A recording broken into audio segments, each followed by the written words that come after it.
नमस्कार सौदा में आप सबका स्वागत है। भारतीय बाजारों की खुलने की तैयारी, हमारे एक्सपर्ट्स हमारे साथ हैं इस वक्त संदीप वागले साहब, सुब्रमण्यम, रजत बॉस, और अब स्टूडियो में आप पहुंचे हैं हमारे साथ निर्मल मंग सिक्योरिटीज से मेहरबून ईरानी भी।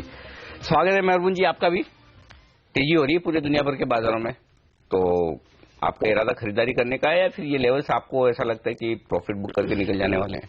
मैं कंसिस्टेंटली पॉजिटिव रहा हूँ आई थिंक, और मैं काफी सरप्राइज था कि 2 दिन पहले लोग कह रहे थे कि market should correct, market should fall 200-300 points, और ये लोग हर 10 दिन कहते हैं market should fall, market should correct, because they are not ready to accept the fact that they are feeling left out. क्योंकि अगर आप जोर से मार्केट को देखो, फरवरी में से चली हुई है, जोर से चली हुई है, और मे बी काफी सारे पॉजिटिव्स डिस्काउंट हो चुके होंगे, मैं ना नहीं कह रहा हूँ, लेकिन मैं इतना कहना चाहता हूं कि जो इससे इंडिया पॉजिटिव फैक्टर्स हो गए, मैक्रोस देखिए, कॉर्पोरेट परफॉर्मेंस जो इंप्रूव होनी चाहिए सितंबर के बाद, I think I have not seen this type of positives for India over the last 15 years। और people were talking in the month of May कि बारिश होगा, अच्छा होगा। बाद में लोग कहते थे ब्रेक्सिट नहीं होना चाहिए, बाद में कहते थे गवर्नर राजन का एग्जिट नहीं होना चाहिए। ब्रेक्सिट भी हो गया, राजन का एग्जिट भी स्मूथ हो गया, बारिश भी सबसे अच्छी बारिश हुई है, इन्फ्लेशन वेर अंडर कंट्रोल, और करेंसी जोर से लोग सोचते थे ब्रेक्सिट के बाद इंडियन रूपी टूटेगा, वो भी नहीं टूटा। I think all factors are in favour of India. Now RBI has got more scope to cut rates, अक्टूबर नहीं तो शायद दिसंबर में आएगा। तो at the end of it all with this positive, क्यों नहीं आएगा सर? आई डोंट नो, अगर नहीं आया तो दिसंबर में आएगा। मेरा कहने का मतलब है direction is towards interest rates falling. I don't understand the people who are saying कि मई महीने में ऐसा नहीं होना चाहिए, ऐसा नहीं होना चाहिए, बाद में मार्केट चलेगा। जब मार्केट चलने लगे then people are questioning valuations. Valuation, Sanghvi ji आपको पता है, valuations basically are historical. Yes. If you believe post-September earnings will improve and there will be more upgrades and downgrades, तो मेरी माननी आपकी बहुत अच्छी लगती है। लोग है ना वो पीछे का देख के बोलते हैं कि ये खराब वो खराब, अरे आगे का देखो, अच्छा क्या हो रहा है वो सोचो। हाँ संजय जी, लेकिन एक बात कहना कहूंगा कि जो what factors I am telling you today, people are accepting it and a large part of it possibly is discounted. तो can we have a fall? Possible. 100-200-300 point fall. Will we see higher levels? 100%.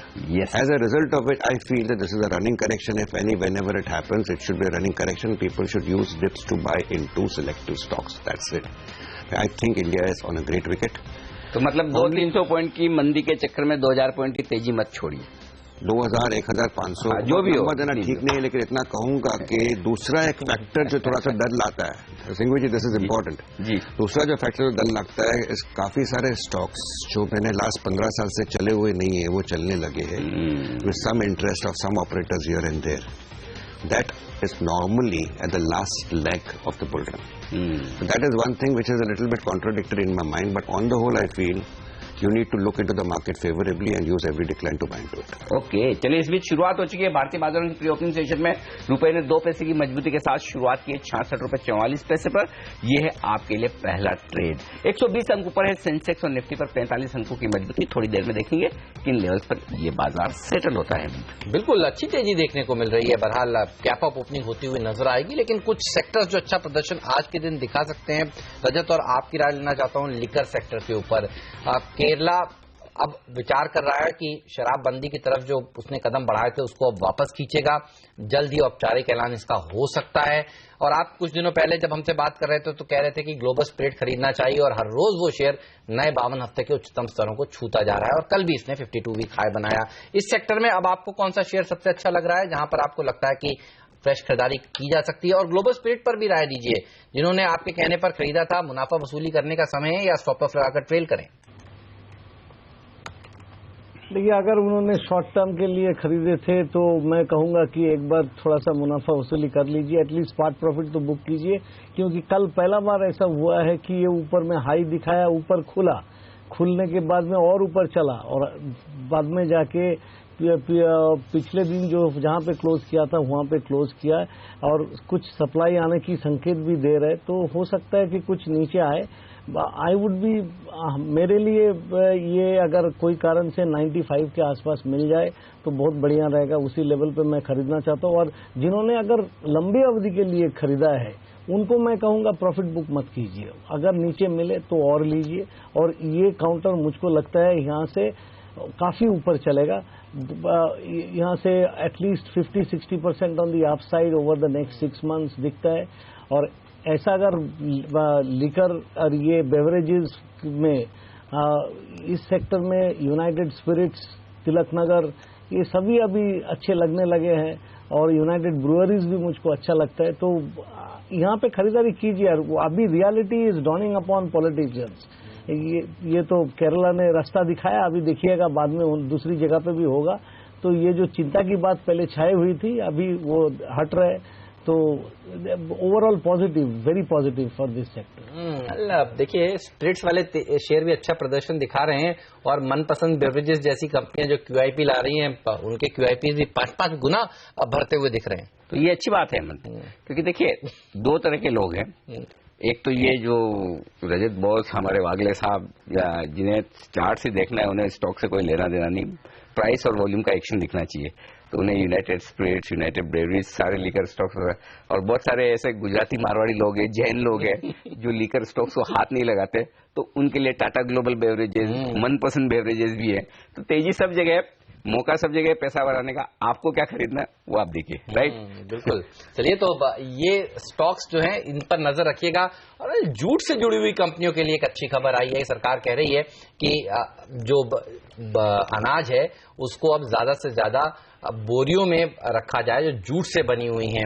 और चीनी के लिए भी एक नया नियम आने वाला है अगले हफ्ते कैबिनेट में, इसके ऊपर मोहर लग जाएगी, अंतिम मोहर। और ये काफी सारी कंपनियां हैं, शेवॉर्ट जैसी कंपनियां जो जूट सेक्टर को केटर करती हैं। कल भी हम देख रहे थे इस सेक्टर में एक अच्छी तेजी बनती हुई नजर आ रही थी। लुडलो, ग्लॉस्टर, ये कुछ ऐसी कंपनियां हैं जिन पर आज आपकी नजर होनी चाहिए। आप देखिए कुछ कंपनियां तो 20% अपर सर्किट पर खुलती हुई दिख रही हैं। लुडलो जूट्स, मुझे याद आता है ग्लॉस्टर CNBC आवाज का जैकपॉट स्टॉक भी रह चुका है। Is it? अच्छा, तो चलिए ये स्टॉक बड़ी तेजी में आज 20% लुडलो जूट ये सर्किट लगाता हुआ। यूबी होल्डिंग 10% ऊपर दिख रहा है प्री ओपनिंग सेशन में, मजबूती यहाँ पर भी बरकरार है। तो ये कुछ स्टॉक्स हैं जो बड़े एक्शन में इस वक्त आपको नजर आएंगे शुरुआती कारोबार में। लेकिन एक्शन तो सबसे ज्यादा आपको भी पता है कहाँ होता है, वो तो 2020 में ही है। तो 2020 का एक्शन आज का देख लेते हैं और अंदाज लगा लेना चाहिए कि मेरे ख्याल से 20 के 20 बल्लेबाज होंगे। तो अंदाज लगाने के बाद देख ही लेते हैं दोनों टीम आज का अपडेट।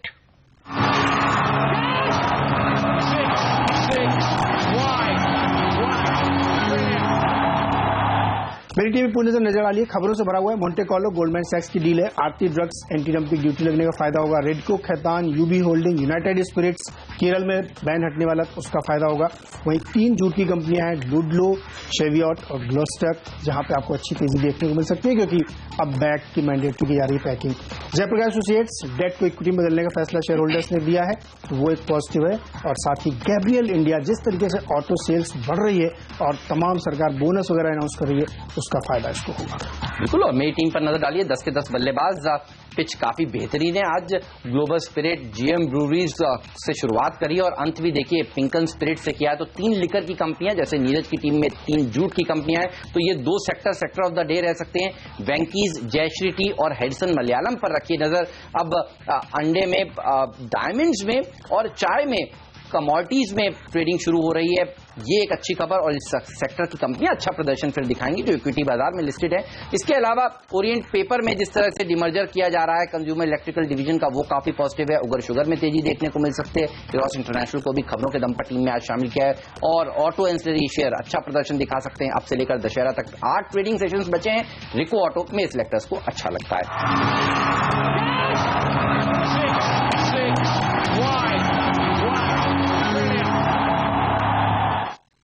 चलिए, तो ये तमाम ऐसे स्टॉक्स हैं जहां पर अच्छी तेजी आज के दिन देखने को मिल सकती है, इन पर रखिएगा नजर। लेकिन आप देखिए आज जब लिस्टिंग भी होने वाली है और काफी समय से इस लिस्टिंग का इंतजार था। ये बताइए कहां होगी ICICI प्रू लाइफ की लिस्टिंग आज? देखो, लिस्टिंग बहुत बड़ी तो नहीं होगी, शायद 10 रुपए ऊपर तक आपको लिस्टिंग होती हुई दिखे। लेकिन ये ग्रे मार्केट का प्रीमियम भी यही बता रहा है, शायद इतना ही होना चाहिए। लेकिन पॉइंट ये है कि क्या लिस्टिंग के बाद बेच देना चाहिए? तो मेरा सोचना है कि नहीं बेचना चाहिए।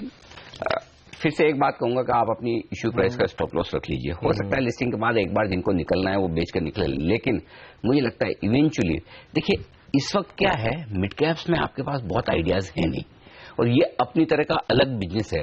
तो इस स्टॉक में हमेशा एफआईएस का और फंड्स का इंटरेस्ट रहेगा, तो फॉलो अप बाइंग आएगी। और अगर बाजार में जो बातें चल रही है वो सुने, काफी बड़े इन्वेस्टर राकेश जी ने भी बड़ी इसमें एप्लीकेशन डाली है, बड़ा इन्वेस्टमेंट किया है। तो मुझे लगता है कि बेचने की जल्दी नहीं करनी चाहिए अनलेस कि आप लॉस में जाए, और मुझे लगता नहीं कि लॉस में जाए। हो सकता है 10-12 रुपए ऊपर खुले, फिर थोड़ी बहुत एक बार प्रॉफिट बुकिंग आ जाए, लेकिन ये स्टॉक एक्चुअली रखना चाहिए, मुझे ऐसा लगता है। बेचने की जल्दी ना करें, और अगर जिनको लिस्टिंग के दिन बेचना ही है तो वो 3-3.5 तक का इंतजार करें। और वैसे भी आज आखिरी सौदा में मैं और हेमंत ही हैं, हम फिर से आपको बताएंगे कि उस वक्त क्या भाव होता है और क्या करना चाहिए। तो बेचने की जल्दी ना करें बस। बिल्कुल, चलिए, तो बेचने की जल्दी नहीं करनी चाहिए। लेकिन कोटक महिंद्रा बैंक का इसमें एक ब्लॉक हो सकता है आज सुबह सुबह, और यहाँ पर आईएनजी मॉरिशस जो है उसने अपनी कल बुक लॉन्च करी है, इस तरह की खबरें आई हैं। 774.50 पैसे से 782 का प्राइस रखा गया। आजकल जनरली हम देख रहे हैं जो कंपनियों के लिए एपिटाइट अच्छी है वो ऊपर ही खुलती हुई दिख रही है। ये बताइए, कोटक महिंद्रा बैंक का कैसे ट्रेड करना चाहिए? यही तो फर्क है यस बैंक और कोटक बैंक में। देखिए, उन्होंने बुक कल प्राइस थी 782 की और 774, यानी कि सिर्फ 10 रुपए 8 रुपए नीचे बुक रखी है। क्योंकि अगर आप है ना होमवर्क पहले पूरा अच्छे से कर लें हेमंत, आपको पता है, फील ले लें, सेंस ले लें, किस भाव में मेरी बुक बन सकती है, और उसके बाद करें। मुझे सबसे बढ़िया वो स्टॉक लगते हैं, वो आईपीओ लगते हैं जिनमें प्राइस बैंड 20% की रेंज की नहीं होती। अब आप देखिए एंड्योरेंस 467, 472, 5 रुपए की प्राइस बैंड है, 500 रुपए का शेयर, 1% कंपनी है। तो इसको भी हम आगे डिस्कस करेंगे जब पूरा वक्त आएगा। 5 अक्टूबर से 7 अक्टूबर। तो ओवरऑल ऐसी चीजों में देखिए, ये कोटक महिंद्रा बैंक का कॉन्फिडेंस दिखाता है कि हम किस तरह से 6 रुपए में भी 2.5% स्टेक को ऑब्जर्व कर सकते हैं।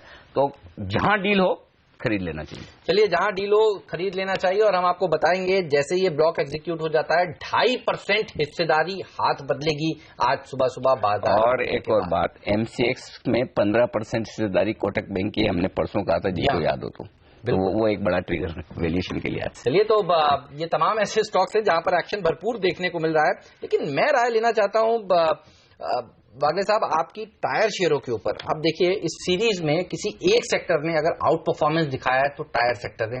आपने कई बार सीएट को खरीदने की राय भी दी है। 46% की रैली इस सीरीज में हो चुकी है। कल एमआरएफ का भाव हमने देखा 50,000 रुपए का भाव हो गया है, और अपोलो टायर ने भी 27% की तेजी दिखाई। ये बताइए, इस शानदार रैली में कौन सा शेयर अभी भी है जहां पर आपको लगता है पैसा लगाना चाहिए और मोमेंटम को प्ले करना चाहिए, या आपको लगता है चार्ट्स अब थकते हुए दिख रहे हैं? चार्ट्स पर क्या समझ में आ रहा है? हेमंत, थकते हुए तो बिल्कुल नहीं लग रहे हैं, और अभी भी मेरा बेट सीएट पे ही रहेगा। एमआरएफ एक्चुअली ट्रेडिंग स्टॉक नहीं है, तो सीएट और अपोलो आपको दो ही चॉइस है। तो अभी भी मुझे सीएट लगता है 1350, 1380 की तरफ जाएगा। लेकिन आज के दिन का कहना मुश्किल है। अगर आप पोजिशनल व्यू लेते हैं और हल्की सी करेक्टिव मूव पे बाय करते हैं, मुझे नहीं लगता है 1200 के नीचे सीएट जाएगा। ऑन द अपसाइड 1350, 1360 का मेरा कुछ दिनों का व्यू होगा। मेहरबान सर, ये मीडिया स्टॉक्स में क्या एक्शन हो रहा है? सब भाग रहे हैं, और कल तो जबरदस्त एक्शन था, तो आपको कुछ पसंद है इनमें? I think Balaji was a corporate announcement, if you are Balaji की तरफ है, but media में I think I continue to prefer companies. Balaji से ज्यादा तो नेटवर्क 18, TV 18 भाग गया कल। हाँ, इतनी मजबूत है जी की आज रिपोर्ट्स भी आई हैं, दो बड़े अपग्रेड्स आए। तो क्या इस सेक्टर में क्या कुछ ऐसा हो रहा है जो लोगों को देखना चाहिए? Specific, I will not be able to speak, Shrigbir ji, but I will just say कि I think Zee has been a long time favorite of mine, and I still believe that's my number one pick in this particular sector. Though valuation wise थोड़ा सा भी stretch लग रहा है, but if there is any specific development in the sector, honestly, it's beyond me right now, so not fair to comment. Okay, चलिए, तो ये रहा मीडिया शेयरों के ऊपर। लेकिन आप देखिए, प्री ओपनिंग ट्रेड सेटल हो चुके हैं। 8,800 के बेहद करीब निफ्टी खुलने के संकेत दे रहा है। 130 अंक ऊपर सेंसेक्स खुलेगा तो एक अच्छी गैप अप ओपनिंग होगी, और बैंकिंग शेयर इसको लीड करेंगे। 100 अंक की तेजी यहां पर देखने को मिलेगी। छोटे मझौले सेक्टर्स में Ravi Kumar distilleries, McDowell holding, global spirit, Radico Khaitan, ये तमाम ऐसी कंपनियां, जीएम ब्रूवरीज, जो आज मजबूती के साथ खुलने के संकेत दे रही हैं। साथ ही जूट से जुड़े हुए स्टॉक्स देखिए, शेवॉट करीब 6% मजबूती के साथ खुलेगा। ग्लॉस्टर, लुडलो जूट्स, ये तमाम ऐसी कंपनियां हैं जो आज मजबूती के साथ खुलने के अन्य संकेत दे रही हैं। नजर रहेगी आरती ड्रग्स के ऊपर भी, इन्होंने भी एक एप्लीकेशन दी है और हमारा टॉप 5 स्टॉक भी था ये आज कि DGAD director general of anti dumping duty यहां पर एक एंटी डंपिंग ड्यूटी लगाएगा क्योंकि एक केमिकल है जो फार्मा इंडस्ट्री यूज करती है, उस केमिकल के ऊपर एंटी डंपिंग ड्यूटी लग सकती है। तो ये तमाम स्टॉक्स जहां पर आपकी नजर आज के दिन होनी चाहिए। वायदा कारोबार के स्टॉक्स पर राय ली जाए, कृष्ण सुब्रमण्यम साहब, सेंचुरी और जस्ट माफ कीजिए सीएट और रिलायंस कैपिटल, इनमें से कोई दो स्टॉक्स में से कोई आपको दिखता है खरीदारी या बिकवाली करने के लिहाज से? अगर हम सीएट की बात करें तो यहाँ पर रोल्स थोड़ी बहुत यहाँ पर कम लग रही है, तो शायद यहाँ पर एक ब्रेक रख सकती है। तो मेरा मानना है कि शायद इस पे अगर कोई नियर टर्म टारगेट पकड़ के चले तो आई think it could held up two levels of 1300 में आई थिंक एक अच्छी खासी रेसिस्टेंस भी है। और जहां तक प्रेफरेंस के तौर पे अगर आप देखें तो आई थिंक रिलायंस कैपिटल एक प्रेफरेंस है डेफिनेटली। यहाँ पर रोल्स भी अच्छी खासी हुए और अच्छी खासी कंसोलिडेशन देखने को मिले। तो मेरा मानना है कि शायद यहाँ पर एक चांस है रिस्क रिवॉर्ड लिहाज से 600 का डेफिनेटली टारगेट पकड़ के खरीदारी की जा सकती है। ओके, चलिए तो इस शेयर के ऊपर रखिएगा आप नजर। लेकिन और कुछ स्टॉक्स हैं, डिशमैन फार्मा जहां दूसरे दिन लगातार मॉर्गन स्टैनले ने खरीदारी करी है, मॉन्टी कार्लो जहां गोल्डमैन सैक्स ने कल करीब करीब 3.25 लाख शेयर खरीदे हैं, इस स्टॉक पर भी रखिएगा नजर। ये तमाम ऐसी कंपनियां हैं जो खबरों के दम पर एक्शन में रहेगी और आज फिर आइशर मोटर्स जैसे स्टॉक्स पर रहेगी नजर। रिकॉर्ड स्तर इस शेयर ने कल छुआ था, अच्छी तेजी लगातार ये स्टॉक दिखा रहा है। देखिए रॉयल एनफील्ड का जलवा, बुलेट का जलवा बरकरार है। ऑटो स्टॉक्स रहेंगे एक्शन में, टाटा मोटर्स, आइशर, ये तमाम स्टॉक्स मजबूती के साथ खुलने के संकेत दे रहे हैं। मीडिया स्टॉक्स में आज भी तेजी है, सरकारी और प्राइवेट बैंक मजबूत है। ये तीन सेक्टर हैं जो निफ्टी में आज भरेंगे जोश। 8,800 के थोड़ा सा नीचे खुलने के संकेत इस वक्त आपको नजर आएंगे। प्री ओपनिंग सेशन से 130 अंक का ऊपर आपको दिखेगा सेंसेक्स। आइए अब आपको बता दूं एशियाई बाजारों का हाल। इससे पहले कि हम हमारे बाजार की शुरुआत करें, एक बार नजर डालते हैं एशिया में किस तरह का कारोबार होता हुआ दिख रहा है। निक्केई में तो दमदार उछाल है, लेकिन निक्केई गिरा भी था, उस लिहाज से उनकी रिकवरी बनना बाकी है। तो निक्केई इस वक्त दिख रहा है मुझे करीबन 1.25% ऊपर, 225 अंक ऊपर है।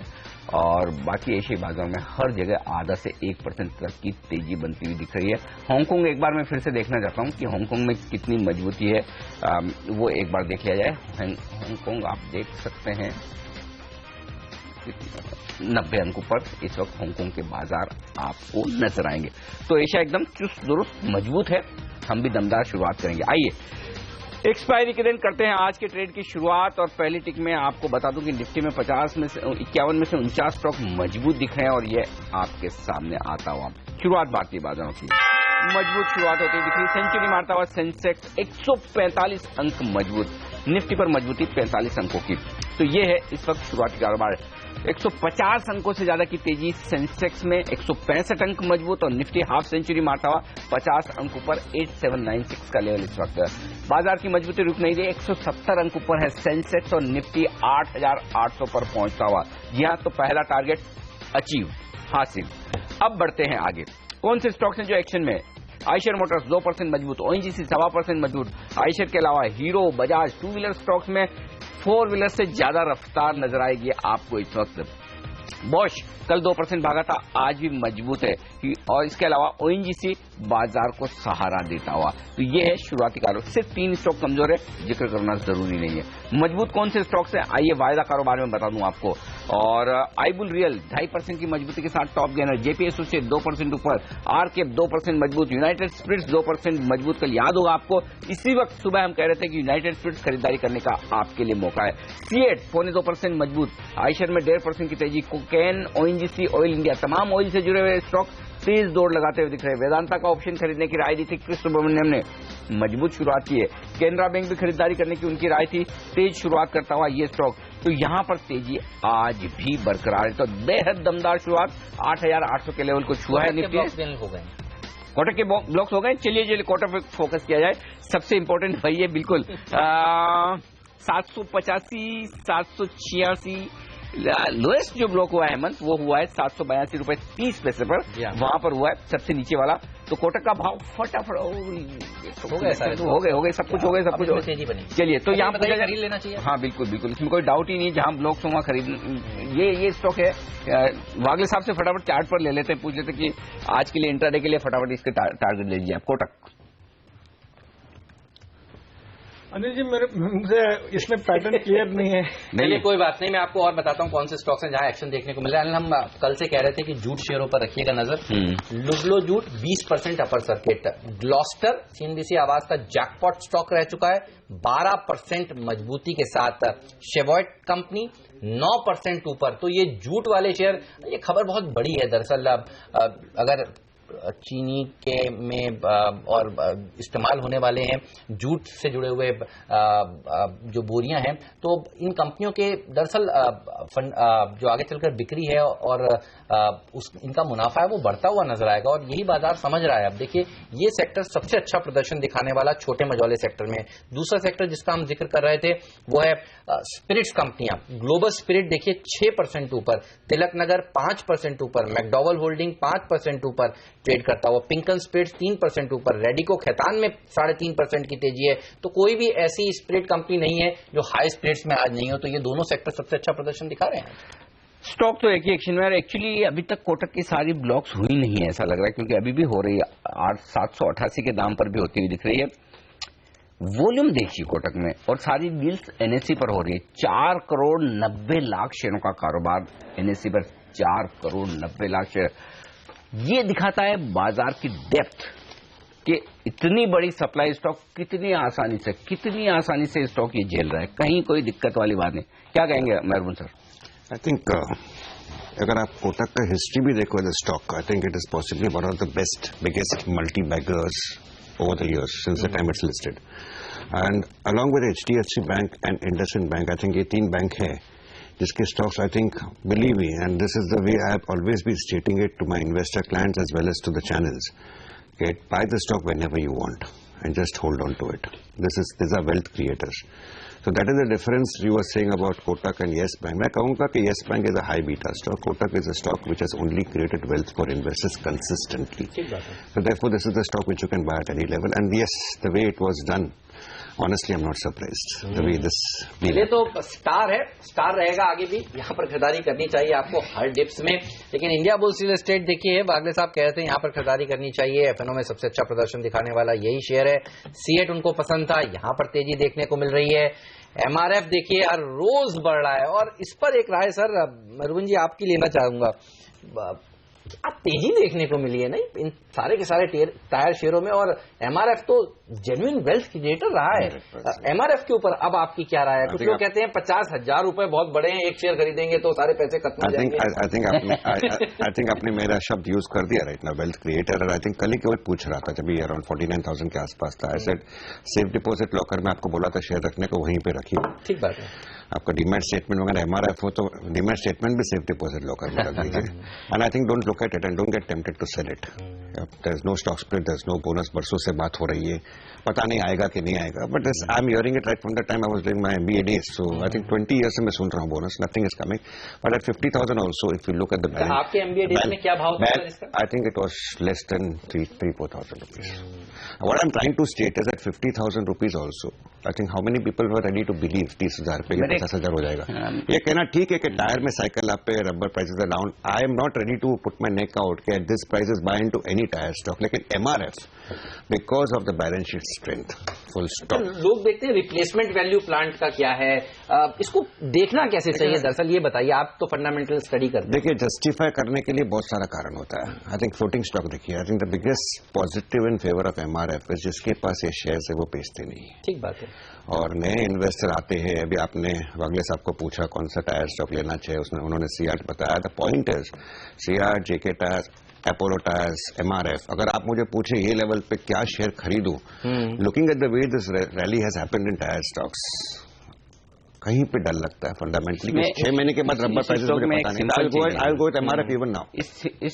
जिस आदमी के पास ये स्टॉक है एमआरएफ, उसके लिए बेचने का डिसीजन लेना तो बहुत आसान है, कोई बड़ी बात नहीं, दोबारा खरीदने। लेकिन जो आदमी खरीदने का डिसीजन ले रहा है 50,000 में, तो वो ज्यादा स्मार्ट है, ज्यादा समझदार है, जिसे 50,000 में भी पता चल रहा है कि ये शेयर क्यों अच्छा है, इसलिए इसको नहीं बेचना चाहिए। लेकिन एक स्टॉक जहां पर एक्शन साफ तौर पर दिख रहा है और दिन के हाई पॉइंट पर आ चुका है, वो है कोटक महिंद्रा बैंक। आप देखिए 0.25% का बड़ा उछाल कोटक में हो चुका है, 13% करंट सीरीज में ओपन इंटरेस्ट में इजाफा हुआ है, बेहतरीन तेजी, जहां ब्लॉक्स हुए वहां से भागता हुआ नजर आ रहा है ये स्टॉक। और दूसरा स्टॉक है एमसीएक्स, जो हम लगातार आपको कह रहे हैं, देखिए क्या उछाल एमसीएक्स में बन रही है, जबरदस्त तेजी यहां पर होती दिख रही है। तो अगले राय ली जाए दोबारा, क्योंकि पिछले 3 दिन से हम उनसे पूछ रहे हैं और वो कह रहे हैं हाँ, अब तो एमसीएक्स पे राय लेने की प्रॉफिट कहाँ बुक करनी है, आप चार्ट निकाल के रखिएगा। लेकिन उससे पहले एक और स्टॉक है जैन इरिगेशन, इस पर मैं राय लेना चाहता हूं, क्योंकि जैन इरिगेशन में भी एक बड़ा ट्रेड, कोटक के ट्रेड्स के बीच में ये दब गया एक्चुअली।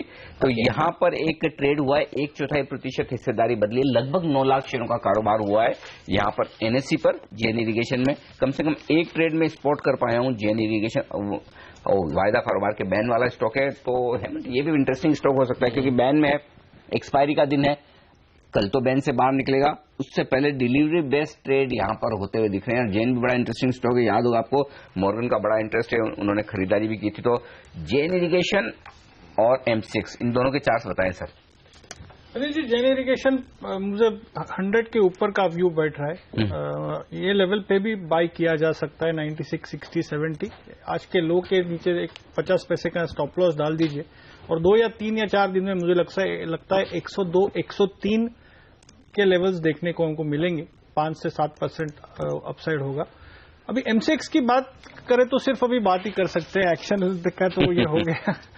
मुनाफा कहां वसूल करना चाहिए सर, सवाल ये देखिए, सारे ब्रोकरेज हाउसेस 1400 के टारगेट दे रहे थे, 1399 का आज का हाई है, उनके टारगेट तो अचीव हो गए एक बार। तो हम तो कह रहे हैं कि कम में है टारगेट, 4 दिन में अचीव हो गए बिल्कुल 4 दिन में ही। देखिए आप सीएलएसए का टारगेट देखिए, एमसीएक्स यूबीएस का टारगेट देखिए, मिड कैप पिक उन्होंने बताया आज है 1399 का भाव वसूल लेना चाहिए, या आपको लगता है कि कल को ये फिर से टारगेट रिवाइज करेंगे, क्योंकि शेयर में अभी ट्रिगर्स आना काफी बाकी है? नहीं, टारगेट की बात वो नहीं है, अगर आप खुद का ये अगर आप ट्रेडर हो तो मैं समझता हूं वसूल लेना चाहिए। क्योंकि जो 1080 में आई थिंक 3 दिन पहले हमने बात किया था, जो 3-4 महीने में होने वाला था वो 3 दिन में अगर होता है तो बहुत जल्दी हुआ है, मुझे लगता है टारगेट। क्या स्टार परफॉर्मर रहा है, नहीं इस हफ्ते कंसिस्टेंट परफॉर्मर, अगर किसी ने वैल्यू टर्म्स में पैसा बनाकर दिया है तो इस शेयर ने दिया, और मौके भी खूब दिए हैं। दरअसल मौका तो हमने भी बहुत खूब दिया लोगों को। 1080 से जो स्टॉक भागना शुरू हुआ वो सही टाइम पर पकड़ा था, सिर्फ ये है कि 1.5 मिनट की देरी हुई थी क्योंकि उस वक्त ब्रेक में थे, लेकिन वहां पर ब्लॉक डील होते ही जहां से स्टॉक ने तेजी दिखाई 3 दिन में आप देखिए। आप परसों की बात कर रहे हैं, उससे पहले सुबह 2020 में सुबह 7:30 बजे ही बता दिया था कि ये खबर आएगी, ये डील होगी। लोग कह रहे हैं नहीं देगा सेबी अप्रूवल, हम कह रहे हैं सेबी मंजूरी देगा और 2-3 दिन में देगा, वो हो गया। तो सुबह बता दिया गया था, तो लोगों ने भरपूर पैसा इसमें बनाया होगा। अब मुनाफा वसूल कर लें, वागले साहब की राय ये निकल कर आ रही है इस शेयर पर। इसके अलावा देखिए कौन से वो स्टॉक्स हैं जहां अच्छी तेजी आज के सत्र में देखने को मिल रही है। ओएनजीसी देखिए 2% मजबूती के साथ ट्रेड करता हुआ, गेल देखिए 1% मजबूती के साथ ट्रेड कर रहा है। तो अपस्ट्रीम कंपनी, आप कच्चे तेल में जिस तरह से उछाल देखने को मिल रहा है उसका फायदा इनको मिल रहा है। रजत, कोई स्टॉक जो आपको अच्छा लगता हो, ओएनजीसी, ऑयल इंडिया में, जो आपको लगता हो यहां पर ट्रेडर्स आज इस समय लॉन्ग साइड की पोजीशंस बना सकते हो? ओएनजीसी में आप पोजीशन बना सकते हैं, क्योंकि ओएनजीसी 256 के ऊपर जब तक रहेगा तो ऊपर की तरफ चलने की तैयारी करेगी, और 263 to 265 इसका टारगेट है ही, वहां तक तो जाना एक बार मुमकिन है। गेल में मैं उतना बुलिश नहीं हूं, लेकिन मुझको लगता है ओएनजीसी में डेफिनेटली पोजीशन बनाना चाहिए। थोड़ी सी पेशेंस रखने से इसमें इवन इन्वेस्टमेंट के रूप में भी आप खरीदारी कर सकते हैं। ऊपर में 285 से 295 तक शॉर्ट टर्म, मतलब 1 से 1.5 महीना में वहां तक पहुंचेगा, ऐसा उम्मीद भी कर सकते हैं। ओके, तो यहां पर अच्छी तेजी बनती हुई दिख रही है। तमाम टायर स्टॉक्स पर आपसे राय लेना चाहता हूं, और खासतौर से सीएट टायर जो वायदा कारोबार के बैन से आज बाहर निकला है। क्रिस सुब्रमण्यम साहब बताइए, आज 4% का बड़ा उछाल हो गया और ओपन इंटरेस्ट में भी जबरदस्त एडिशन होता हुआ दिख रहा है। 1300 रुपए पर यह शेयर भी पहुंचा है, क्या करना चाहिए इस लेवल पर अब? जी, आई थिंक जो भी हमने परफॉर्मेंस देखी है और मोमेंटम देखी है करंट लेवल पे, आई थिंक कम से कम पार्ट मुनाफा वसूली का मैं सलाह दूंगा, क्योंकि कहीं ना कहीं चार्ट्स में लग रहा है कि शायद एक थोड़ी बहुत ओवरबॉट सिचुएशन है। तो part booking of profits definitely थोड़ी बहुत करके आई थिंक एक बार मुनाफा वसूली करनी चाहिए। आप देखिए सर्किट लगे हुए हैं जूट के शेयरों में। आज यही वो सेक्टर है जो सबसे अच्छा प्रदर्शन दिखा रहा है। कोई स्टॉक जो चार्ट पर आपको ठीक लगता हो या फिर फंडामेंटली आपको पसंद हो, इस सेक्टर पर कोई राय रखते हैं सर आप?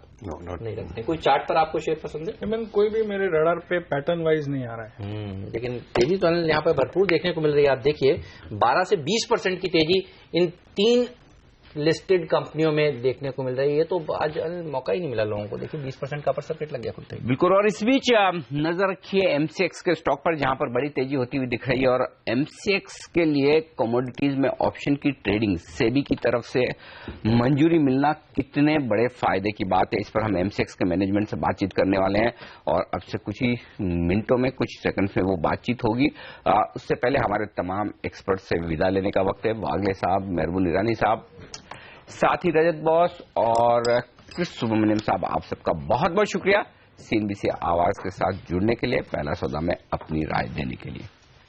ओके। और हमारे साथ ब्रेक के बाद जुड़ेंगे एमसीएक्स के एमडी और सीईओ मृगांक परांजपे साहब। उनसे जानेंगे कि पूरी तैयारी हो चुकी है एमसीएक्स की और कब वो अब अर्जी देंगे सेबी को, कितनी जल्दी कारोबार शुरू हो सकता है ऑप्शंस में। एक ब्रेक लेकर इन सब सवालों के जवाब लेंगे। आप बने रहिए सीएनबीसी आवाज के साथ और नजर रखिए एमसीएक्स के शेयर पे, जहां पर आज फिर से 10% की तेजी देखने को मिल रही है।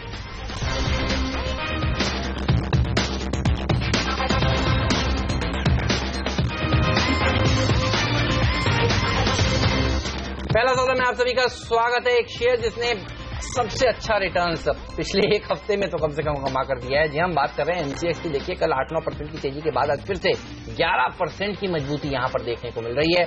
और सेबी ने जिस तरह से कमोडिटीज में ऑप्शन ट्रेडिंग को मंजूरी दी है, इसी खबर का फायदा इस शेयर को मिल रहा है। चलिए विस्तार से बात करते हैं। एमसीएक्स के एमडी और सीईओ मृगांक परांजपे जी हमारे साथ जुड़ रहे हैं और हमारे साथ जुड़ रही हैं हमारी कमोडिटी एडिटर मनीषा गुप्ता जी भी। मनीषा, पहले आप ही पूछिए सर से, क्या सवाल है आज के लिए? जी हेमंत, शुक्रिया। मृगांक, बहुत शुक्रिया हमारे साथ जुड़ने के लिए एंड कंग्रेचुलेशंस ऑल्सो, बिकॉज बहुत समय के वेट के बाद अब यहाँ पर कमोडिटी मार्केट्स को ऑप्शंस मिली है। तो सबसे पहले यही जानना चाहेंगे कि कितना फायदा इसका मिल सकता है मार्केट्स को as of now, because futures में एक लिमिटेड पार्टिसिपेशन है, लेकिन ऑप्शंस आने के बाद किस तरह का पार्टिसिपेशन, लिक्विडिटी और वॉल्यूम्स आप यहाँ पर आता हुआ देखते हैं?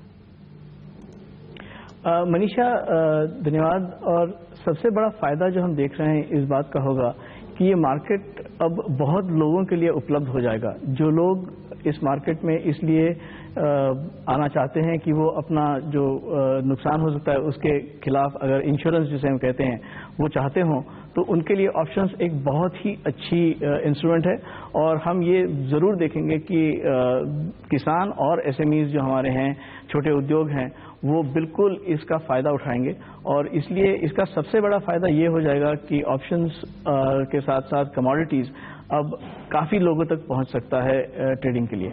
मृगांक, कितना इसमें आप लिक्विडिटी और वॉल्यूम्स में कितनी बढ़त आते हुए देखेंगे? क्योंकि बाजार का मानना है कि अब क्योंकि ऑप्शंस आ गए हैं तो आप यहां पर कॉर्पोरेट इंडिया की तरफ से भी पार्टिसिपेशन आता हुआ देखेंगे। कई काफी कॉर्पोरेट्स ने कहा भी है कि वो सिर्फ लिक्विडिटी और इंस्ट्रूमेंट्स का यहां पर इंतजार कर रहे थे।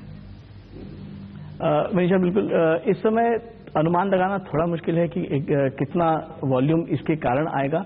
हमारी कोशिश ये है कि हम जो भी प्रोडक्ट इसमें लाएंगे, जिस किसी भी कमोडिटी में लाएंगे, वो हम मार्केट से सलाह करने के बाद ही लाएंगे और वही प्रोडक्ट्स लाएंगे जिसमें मार्केट में सबसे ज़्यादा इंटरेस्ट हो।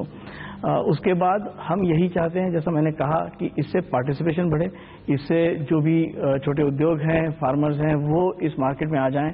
तो हमारा इस समय जो फोकस है वो इसी में है कि कितने ज़्यादा से ज़्यादा लोग इस मार्केट में आ सकें। हम इस समय टर्नओवर या इससे वॉल्यूम्स कितने बढ़ेंगे उसका ज़्यादा अनुमान शायद आपको नहीं दे पाएंगे। मृगांक, ऑल्सो कौन सी कमोडिटीज हैं एमसीएक्स में जो बहुत लिक्विड हैं, जो आपको लगता है सीडीएसी रिकमेंडेशन के हिसाब से भी जहां पर ऑप्शंस फिलहाल शुरू किया जा सकता है पहले फेज में? मनीषा, सीडैक के रिकमेंडेशंस का तो इंतजार है। अभी सीडैक देखते हैं कितने कमोडिटीज अलाउ करता है। तैयारी की तरफ से, या अगर हम देखें कि कौन सी कमोडिटीज में लिक्विडिटी है, इंटरेस्ट है, तो लगभग हमारे जो सभी सेगमेंट्स हैं, बुलियन जिसमें दोनों गोल्ड और सिल्वर हैं, नहीं तो क्रूड ऑयल है, नहीं तो कॉपर है, नहीं तो इवन एग्रीकल्चर में जैसे कॉटन जैसे कमोडिटी है, इन सब में बहुत ही अच्छी लिक्विडिटी भी है और इंटरेस्ट भी है। तो हम अब इंतजार कर रहे हैं कि सीडैक के कंसल्टेशन में वो कितने कमोडिटीज को मंजूरी देते हैं और उसके बाद हम तय करेंगे कि हम क्या क्या लॉन्च करें। जी रुगांक, ऑल्सो पिछले एक साल में हमने काफी हद तक सेबी को यहाँ पर रिफॉर्म्स और मेजर्स लाते हुए देखा है। बात ये भी की गई है कि कमोडिटी मार्केट्स को इक्विटी मार्केट्स के एट पार लाए जाने की यहाँ पर एक्सपेक्टेशन है। तो लास्ट 1 ईयर के बारे में आप क्या कहेंगे और अब क्या एक्सपेक्टेशन है रोड अहेड में? अब यहाँ पर हम और क्या देख सकते हैं? ऑप्शंस ऑफ कोर्स यहाँ पर आ गए हैं। आप industries, commodity funds, mutual funds, banks, इन सब की तरफ से पार्टिसिपेशन कब तक आता हुआ देखते हैं? तो जैसा कि कल आपने सुना, सेबी ने बताया कि सीडैक इन सब मुद्दों पर विचार कर रही है और इन सब मुद्दों पर विचार ही नहीं, लेकिन आगे किस तरह से ये सब, यानी अगर हम प्रोडक्ट्स की बात करें तो ऑप्शंस के अलावा इंडेक्स, फिर जिसे हम कॉम्प्लेक्स डेरिवेटिव्स कहते हैं, जैसे वेदर डेरिवेटिव्स, उन पे भी विचार होगा। नए participants, mutual funds, insurance companies, इनके बारे में भी सीडैक अपने विचार और अपने रिकमेंडेशंस प्रस्तुत करेगा। तो पिछले एक साल का अगर हम देखें तो हमने देखा है ऑलरेडी कि सेबी ने जो भी रेगुलेशंस हैं उसमें इंश्योर किया है कि कमोडिटीज मार्केट्स के रेगुलेशंस उसी तरह हों और उतने ही अच्छे हों जितने हर जगह इक्विटीज के हैं। मैं खुद इक्विटी मार्केट से काफी दिनों से जुड़ा हुआ हूं और मैं जानता हूं कि पिछले 15-20 साल से जो काम सेबी ने किया है, जिससे कि आज भारत एक विश्व में इक्विटीज मार्केट में सबसे ही आगे का मार्केट माना जाता है। तो मुझे पूरा विश्वास है कि इसी तरह कमोडिटीज में भी यही आगे की दिशा रहेगी। और जैसा मैंने कहा, प्रोडक्ट्स भी आएंगे, पार्टिसिपेंट्स बढ़ेंगे और कमोडिटीज और इक्विटीज में बराबरी लाने के लिए मेरे ख्याल से जैसे अभी कुछ टेक्नोलॉजी के बारे में है तो कोलोकेशन, जिसमें काफी चर्चा चल रही है।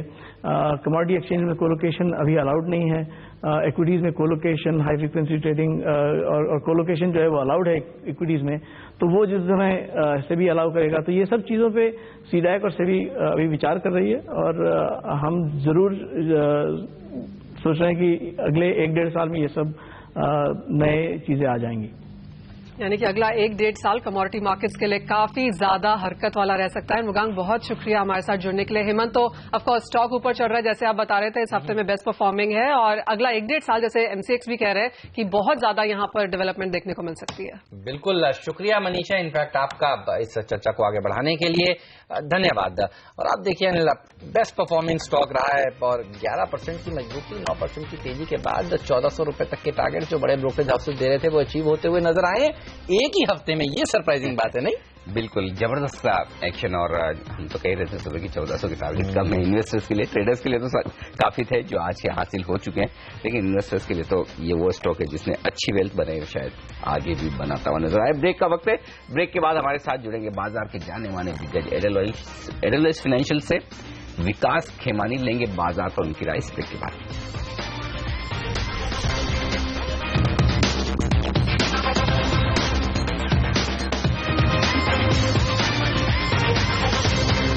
एक 135 अंक ऊपर है सेंसेक्स और निफ्टी पर उछाल 40 अंकों का। मिड कैप इंडेक्स में मजबूती और बेहतरीन 2.25% की और बैंक निफ्टी भी आज दमदार प्रदर्शन करता हुआ 85 अंक ऊपर इस वक्त आपको नजर आएगा। तो चौतरफा खरीदारी का माहौल, 1125 शेयर मजबूती के साथ सिर्फ 300 शेयरों में है कमजोरी का माहौल। एक्सपायरी के दिन दमदार शुरुआत की है भारतीय बाजार ने, 8,800 को अब तक पार नहीं किया, वहां पहुंचे जरूर, थोड़ी प्रॉफिट बुकिंग है लेकिन कोई चिंता की बात नहीं, मजबूती के साथ ही कारोबार होता हुआ दिख रहा है। लेकिन दुनिया भर के बाजारों में जो कुछ एक्शन है और भारतीय बाजारों के एक्शन पर बातचीत करते हैं, हमारे साथ एक खास मेहमान जुड़ रहे हैं जो दोनों ही तरह के बाजारों पर बड़ी गहरी पकड़ और नजर रखते हैं। जी हाँ, एडेलवाइस सिक्योरिटीज में प्रेसिडेंट और सीईओ विकास खेमानी हमारे साथ हैं इस वक्त। तो विकास जी, गुड मॉर्निंग, स्वागत है आपका सीएनबीसी आवाज पर। पहले शुरुआत ग्लोबल मार्केट से ही की जाए, अचानक से अच्छी खबरें आने लगी है, क्रूड थोड़ा सा बेहतर हो गया है, साथ ही डोनाल्ड ट्रंप थोड़ा पीछे हटते हुए नजर आ रहे हैं, तेजी होती हुई दिख रही। क्या ग्लोबल मार्केट्स का, खासतौर से अमेरिका का क्या रुझान आपको दिख रहा है, उसका क्या असर हमारे बाजारों पर पड़ेगा? मैं इस पर आपसे एक बार राय लूंगा, उससे पहले आईसीआईसीआई प्रूडेंशियल इंश्योरेंस की लिस्टिंग होने वाली है आज और चंदा कोचर आईसीआईसीआई बैंक की सीएमडी वो बात करें, उनको सुन लेते हैं पहले। Institutional international investors, the very large institutional domestic investors the small retail investors, including the ICICI Bank shareholders. Each and every category of subscription saw strong demand, and the IPO saw, as you heard, over 10 times oversubscription with more than 11 lakh applications. I want to use this occasion to actually thank all the investors, from the largest institutions to each and every retail investor, for reposing their faith in ICICI Group and in ICICI Prudential Life Insurance. The company's IPO valuation at 48,000 crores actually reflects its leadership position amongst the private sector players in the insurance sector. ICICI Life has a strong leadership team. As you heard, this was really our journey of becoming a financial conglomerate, where as a group we began this journey in the early 2000s. And from there on, the ICICI Life Insurance Company has actually emerged our largest subsidiary of ICICI Bank and has grown many-fold in these years. I believe that there's a vast potential for both long-term savings and the protection markets in India. Both these markets are underpenetrated. And our company has always followed a policy of balancing growth, profitability, and customer centricity. And the team is very well positioned to follow that same strategy and continue to keep its leadership positions across various parameters. On this occasion, I would just like to specially thank the IRDA, the SEBI, and Reserve Bank for their constant guidance, support, and responsiveness. And I must say that thanks is not just for this process, which of course happened very fast, very quick, very seamlessly, but for their constant guidance and support throughout the journey of this company and throughout the journey of this group. I would also like to thank the stock exchanges for their support in ensuring a smooth completion of all the processes. The global coordinators and book running... तो ये थी ICICI bank की CMD Chanda Kochhar. ICICI prudential insurance की listing की तैयारी इस वक्त, और देख लें किस तरह की लिस्टिंग आज इस स्टॉक की होती हुई नजर आएगी, ये देखना इंटरेस्टिंग होगा। मामूली तेजी के साथ लिस्टिंग के आसार दिख रहे हैं, तो कुछ प्री ओपनिंग, कुछ लिस्टिंग के रेट्स आते हुए दिख रहे हैं। हेमंत, अगर नजर पड़े तो फिलहाल चेक करते हैं हम थोड़ी देर में। इस बीच विकास खेमानी साहब हमारे साथ हैं। विकास जी, सबसे पहले मैं आपसे ग्लोबल मार्केट्स पर राय लेना चाहता था, बताएं sir. So I think Anil ji, मुझे ऐसा लगता है कि जो ऐसे फेड रेट हाइक का एक जो पॉसिबिलिटी था वो अभी पिछले मीटिंग के बाद में कम हो गया है, तो उसकी वजह से मार्केट्स में एक कामनेस आई है। जो अनसर्टेनिटी की सिचुएशन थी वो कम हुई है, पर आई थिंक ये बात है कि विश्व के बाजार में ग्रोथ कम है, उसमें कोई डाउट नहीं है। यूएस में थोड़ी ग्रोथ पिकअप हो रही है, वो अच्छी बात है। आई थिंक ये विश्व के बाजार मोर और लेस स्टेबल रहेंगे। ओनली थिंग अब थोड़े समय में ये देखना पड़ेगा कि फिस्कल डेफिसिट और फिस्कल स्पेंडिंग के ऊपर किस तरह का माहौल बनता है, वो डिसाइड करेगा कि ग्रोथ पिकअप होगी कि नहीं होगी। पर जो भी बाहर की सिचुएशन है उसमें अभी ये काफी इस तरह की सिचुएशन बनती हुई रहेगी, तो वो एक इंडियन बाजारों के लिए ठीक है। पर ये कहना बहुत सही नहीं होगा कि बाहर के सारे बाजार बहुत ही they are in pink of the health and there is no risk out there. भारतीय बाजारों में जो भी मेरे ख्याल से रिस्क आएगी, चाहे वो शॉर्ट टर्म में आए, वो बाहर के बाजारों से ही आएगी। कोई भी जो कारण से अगर वहां पे सेल ऑफ देखने को मिलता है और करेक्शन आता है, उसका impact no doubt Indian markets में मिलेगा। पर अभी के सिचुएशन को देखते हुए लगता है कि एक स्टेबल माहौल है, कंटिन्यूटी चल रही है। कोई नेक्स्ट बिग इवेंट जो है वो एक यूएस इलेक्शंस है, उसमें क्या होता है उसके ऊपर एक डिपेंड करेगा।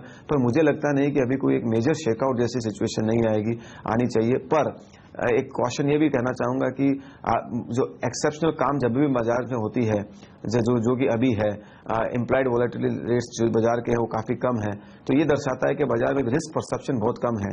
वो एक बड़ी सब सिचुएशन होती है जब भी risk perception of markets go down significantly, risk always surfaces from one और अदर फैक्टर। सो हेंस मतलब मैं तो यही कहूंगा कि वाइल देयर इज अ काम, but one has to be cautious as far the global markets are concern.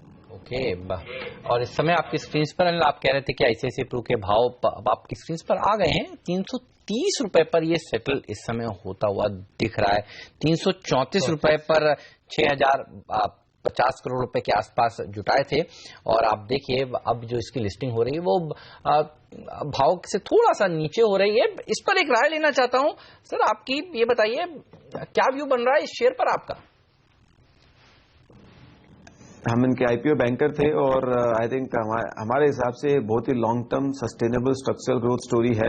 India में saving intermediation जो होगा और फाइनेंशियलाइजेशन सेविंग्स हो रहा है और सेविंग्स इंटरमीडिएशन जो होगा उसमें इंश्योरेंस कंपनी एक बहुत बड़ा रोल अदा करेंगे, बहुत बड़ा रोल प्ले करेंगे और उसके क्लियर 2-3 और बेनिफिशियरी ही होंगे जो सबसे बड़े प्लेयर्स है। ICICI bank is one of them, ICICI prudential life is one of them and मुझे लगता है कि ये शॉर्ट टर्म में लिस्टिंग का मैं नहीं कह सकता कि कुछ भी हो सकता है, पर मुझे लगता है जो लॉन्ग टर्म में विश्वास रखने वाले इन्वेस्टर्स है वो आज पहले दिन में जो भी अपॉर्चुनिटी मिलेगी उसमें खरीदेंगे, चाहे वो इंस्टीट्यूशनल हो या रिटेल हो। इस पे अगर एक लंबा नजरिया रखा जाए तो मुझे लगता है एक कंपाउंडिंग वाली स्टोरी है जो 5-7 साल 10 साल में 18 से 20% का रिटर्न कंपाउंड करके दे सकती है। तो मार्केट्स में ऐसी सिचुएशन बहुत कम आती है। जब भी पुराने समय में आप देखेंगे तो एचडीएफसी बैंक का आईपीओ आया था, आईसीआईसीआई बैंक का आईपीओ आया था, यस बैंक का आईपीओ आया था, वो उस टाइम पे कुछ हद तक शॉर्ट टर्म में महंगे लगे थे, पर आप देखेंगे तो 10 साल बाद उन्होंने काफी वैल्यू क्रिएट की है। तो मुझे लगता है ये उस कैटेगरी की कंपनी है, उस कैटेगरी का शेयर है और इन्वेस्टर्स को इस शेयर को उसी नजरिए से देखना चाहिए, न कि आज अभी 5 रुपया कम लिस्ट होता है कि ज्यादा होता है। इश्यू प्राइस के नीचे जा रहा है लेकिन एचएनआई का इंटरेस्ट भरपूर था इस शेयर में। बिल्कुल 28 गुना सब्सक्राइब हुआ था एचएनआई का भाग और क्यूआईबी गुना भी, अब क्यूआईबी भी देखिए करीब 12 गुना भरता हुआ नजर आया था। तो इंटरेस्ट इसमें काफी है, नीचे खुलेगा तो लोग खरीदेंगे। एक बात और कहना चाहता हूँ कि विकास जब इतना स्ट्रांगली रिकवर कर रहे हैं, जनरली विकास के मुंह से शेयर्स निकलते नहीं है बात है और वो फंडामेंटली जब किसी चीज की ओपिनियन देते हैं तो, और उसका एक एग्जांपल देना चाहता हूँ जहां हमें डिस्क्लेमर भी देना होगा हेमंत, वो ये कि पिछले साल नए साल का न्यू ईयर शो करते वक्त विकास ने सिर्फ एक ही स्टॉक का नाम लिया था और वो था रिलायंस इंडस्ट्रीज और उनका ये कहना था कि ये स्टॉक बहुत बड़ी तेजी के लिए तैयार होता हुआ दिख रहा है। और आप देखिए रिलायंस कितने सालों की उच्चतम स्तर पर चले, 7 सालों के मेरे ख्याल से, तो आप देख सकते हैं कि किस तरह की तेजी हुई। तो अब ये आज और कल वाली स्टोरी नहीं जो विकास कह रहे हैं, तो इस पर देखिए 20% सालाना ग्रोथ वाले स्टॉक कहाँ मिलते हैं इस साइज। इस सीरीज में रिलायंस ने क्या परफॉर्मेंस दिखाई है, 8% की तेजी रिलायंस इंडस्ट्रीज में देखने को मिली है, निफ्टी में मात्र 2% की। तो इस बार तो रिलायंस ने बेहतरीन रिटर्न दिया। मेरे ख्याल से जिन्होंने विकास की सलाह सुनी उनके लिए रिलायंस के स्टॉक में काफी बेहतरीन रिटर्न आए होंगे। तो एक डिस्क्लेमर हम यहाँ पर देते, जब हम रिलायंस का डिस्कशन कर रहे हैं तो सीएनबी से आवाज जो चैनल आप देख रहे हैं इस वक्त वो TV18 ब्रॉडकास्ट का हिस्सा है, इसका स्वामित्व और प्रबंधन रिलायंस इंडस्ट्रीज के हाथों में, तो ये एक डिस्क्लेमर। लेकिन इस बीच हम विकास से पूछते हैं फिर भारतीय बाजारों पर क्या लगता है विकास इसी साल नए हाइज देखने को मिलेंगे? क्योंकि मैं अगर ये पूछूंगा आपको कि दिवाली के पहले तो आप कहेंगे कि बड़ा शॉर्ट टर्म व्यू मांग रहे हैं आप, तो नए हाइज की तरफ बढ़ रहे हैं ना हम? बस ये बिल्कुल सही सवाल है कि नए हाइज की तरफ बढ़ रहे हैं, उसका आंसर बिल्कुल यस है। वो नए हाइज की तरफ बढ़ रहे हैं और नए हाइज भी मुझे लगता है आने वाले समय में चाहे आप वो 6 महीने का व्यू ले, 12 महीने का व्यू ले, नए हाई की भी लिमिट बढ़ती जाएगी। सो इसमें कोई दो राय नहीं है कि वो नया हाई 9,000 मानते, 9.5 मानते, 10 मानते, हर बार नया नया हाई आते रहेगा। पर यह बात बिल्कुल है कि भारतीय बाजार जो है वो एक नए हाई की तरह बढ़ते रहेगा और वो नए हाई के बेंचमार्क टूटते रहेंगे, क्योंकि जो आज के जो भारतीय बाजारों का माहौल है वो एक यूनिक पोजीशन में है। स्ट्रक्चरली जो ग्रोथ मार्केट्स में आ रही है, इकोनॉमी में आ रही है, जो स्ट्रक्चरल काम हो रहा है पिछले 1-1.5-2 सालों में, उसका फायदा कॉर्पोरेट अर्निंग्स में, इकोनॉमी में अभी धीरे धीरे रिफ्लेक्ट होना चालू हो गया है और ये ओनली यहां से एक्सेलरेट होगा। और सारे के सारे जितने भी मैक्रो फैक्टर्स हैं जिनको आप देखते हैं मार्केट्स के लिए, वो सारे फेवर में हैं। चाहे आप लिक्विडिटी को देख लें, चाहे आप फंडामेंटल्स को देख लें। सो आई थिंक ये सिचुएशन जो है वो काफी पॉजिटिव है। जैसे जैसे क्वार्टर आफ्टर क्वार्टर अर्निंग्स बढ़ती जाएंगी, आप देखेंगे मार्केट एक नए हाई की तरह और बढ़ते जाएंगे। शॉर्ट टर्म में करेक्शन कोई भी कारण से आ सकता है, चाहे वो विश्व के बाजारों को लेकर आ सकता है, कोई लोकल फैक्टर्स को लेकर आ सकता है, चाहे जियोपॉलिटिकल सिचुएशन को लेकर आ सकता है। उनके प्रति आदमी को सतर्क रहना पड़ेगा। इसलिए शॉर्ट टर्म का कहना मुश्किल है, पर लॉन्ग टर्म में बाजार मुझे लगता है यहां से बहुत ही एक अच्छी सिचुएशन में है और इसमें एक वेल्थ क्रिएशन के अगले 3-5 सालों में बहुत बड़ी अपॉर्चुनिटी है। बिल्कुल, तो वेल्थ क्रिएशन के लिए अपॉर्चुनिटीज हैं सर। एक सेक्टर जिसने वेल्थ क्रिएट करके दी है, और मैं बात कर रहा हूं सर टायर सेक्टर की, आपकी राय जानना चाहता हूं इस सेक्टर पर क्या है। इस सीरीज में भी देखिए एमआरएफ ने क्या जबरदस्त प्रदर्शन दिखाया, आज भी अच्छी तेजी देखने को मिल रही है। 36% एमआरएफ भागा, सीएट में 45% की तेजी, अपोलो 27% भागा। अब होप्स ये और जग रही हैं कि सरकार की तरफ से बस एंटी डंपिंग ड्यूटी टायर पर आ जाए तो इस सेक्टर के तो वारे न्यारे हो जाएं। ये बताइए आप कैसे देख रहे हैं इस सेक्टर को, क्या राय? हम बहुत पॉजिटिव है इस सेक्टर पे। हमारे इस पे काफी रिपोर्ट भी है, सेक्टोरल रिपोर्ट भी है, स्टॉक कंपनीज भी कवर करते हैं। हमारा ये मानना है ऑटो जैसे जैसे इकोनॉमी की ग्रोथ बढ़ेगी, ऑटो में ग्रोथ आनी जरूरी है और आएगी ही। और ऑटो एंसिलरी जिसमें कि टायर सेक्टर ऑल्सो एक बहुत बड़ा पार्ट होता है, वो भी काफी अच्छा करेंगे। सो ऑटो टायर का स्पेसिफिकली एक तो जो नया सेल्स होता है उसका डिमांड होता है, दूसरा रिप्लेसमेंट डिमांड होता है, और दोनों ही डिमांड अभी काफी स्ट्रांग है। New OEM demand has been picking up, और आप जितनी भी कंपनियां देखेंगे सबकी आप आज के समय में आरओई 20 से 25% की रेंज में है, और आने वाले समय में अच्छा ग्रोथ की गाइडेंस भी दे रहे हैं। तो मुझे लगता है कि ये एक अगले 2-3 सालों में एक अच्छा रिटर्न दे सकता है सारे के सारे सेक्टर, और काफी सेक्टर जो स्टॉक्स इसमें है वो महंगे नहीं है। अगर आप रिटर्न रेशियोज देखेंगे, ग्रोथ प्रोफाइल देखेंगे, तो एक ये काफी रीजनेबल सा सेक्टर है। विकास, जब आप कह रहे हैं कि ग्लोबल मार्केट बहुत अच्छी हालत में नहीं, लेकिन इंडिया में जो कुछ हो रहा है उसको लेकर आप बड़े बुलिश है, तो फिर अगर इन्वेस्टमेंट के लिहाज से कोई थीम्स, कोई सेक्टर्स जो आपको लगता है अच्छा प्रदर्शन कर सकते तो वो बताएं। मुझे लगता है कि बहुत सारे थीम इंडिया में, जैसे इंडिया की ग्रोथ बढ़ रही है, प्ले आउट करेंगे। इसमें एक चीज ओवर आर्किंग थीम जो है वो ध्यान ये रखना चाहिए कि जो इंडियन इकोनॉमी को और इंडिया में जो चेंज हो रहा है उनके ऊपर पोजीशन जो सेक्टर्स है वो काफी अच्छे करेंगे। उसमें बहुत ही सिंपल से सेक्टर जैसे बैंकिंग, फाइनेंशियल सर्विसेज है, कंस्ट्रक्शन सेक्टर है, वो बहुत सी ऑब्वियस सेक्टर है। पर एक अंडरलाइंग थीम जो बहुत अच्छा चल रहा है, जिसका which is not very obvious, कि इंडिया में जैसे जैसे टैक्स रिफॉर्म्स हो रहे हैं, जैसे जैसे ग्रोथ आ रही है, पर कैपिटा इनकम बढ़ रही है, एक बहुत बड़ा अनऑर्गेनाइज टू ऑर्गेनाइज मूव, जो भी इंडस्ट्रीज में अनऑर्गेनाइज सेक्टर बहुत ज्यादा है, वो अनऑर्गेनाइज टू ऑर्गेनाइज मूव एक बड़ा मूवमेंट है। तो जैसे जैसे जो उन सेक्टर्स के अंदर कंपनियां हैं जो ऑर्गेनाइज सेक्टर में प्ले कर रही है, और ये जो टैक्सेस एंड रिफॉर्म्स की वजह से ये एक्सेलरेट हो जाएगी, तो उनकी ग्रोथ काफी बढ़ जाएगी। और इसके अंदर बहुत सारी छोटी छोटी सेक्टर है, चाहे वो प्लास्टिक्स हो, गारमेंट्स हो, टेक्सटाइल्स हो, बहुत सारी ऐसी छोटी फुटवेयर हो, ऐसी बहुत सारी छोटी छोटी इंडस्ट्रीज हैं जिनके अंदर एक आने वाले 10 साल के अंदर ग्रोथ प्रोफाइल क्रिएट हो रहा है। तो इसके अंदर मुझे लगता है एक ये थीम को ध्यान में रखते हुए काफी सेक्टर, सेगमेंट्स और कंपनीज को आप एनालाइज कर सकते हैं, काफी प्ले कर सकते हैं, और ये एक ओवर आर्किंग थीम है जो मल्टीपल सेक्टर्स के ऊपर प्ले करता है। ऑलराइट सर, शुक्रिया आपका बहुत बहुत समय निकालने के लिए और आज इन तमाम सेक्टर्स पर, स्टॉक्स पर हमसे अपनी राय शेयर करने के लिए। तेजी चौतरफा देखने को मिल रही है। आज जो हमने टॉप 5 स्टॉक्स बताए थे शो की शुरुआत में, देखिए कोटक महिंद्रा आपने स्पॉट पे किया, वहां पर अच्छी तेजी बनती हुई। जूट शेयर 20% का अपर सर्किट लगा रहे हैं।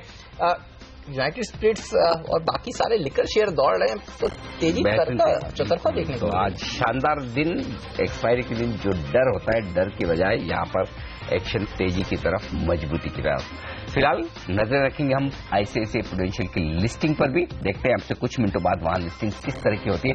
फिलहाल पहला सोरा में हमें आज के लिए इतना ही, लेकिन आप बने रहिए सीएनबीसी आवाज के साथ। प्रियंका संभव दिल्ली से हमारे साथ जुड़ेंगे, जो लेकर आएंगी कमोडिटी बाजार की ओपनिंग भी और आपके तमाम सवालों के जवाब भी। आईसीआईसीआई प्रू में आपको क्या करना चाहिए, इस पर भी बात होगी ब्रेक के बाद। हमें दीजिए इजाजत, नमस्कार।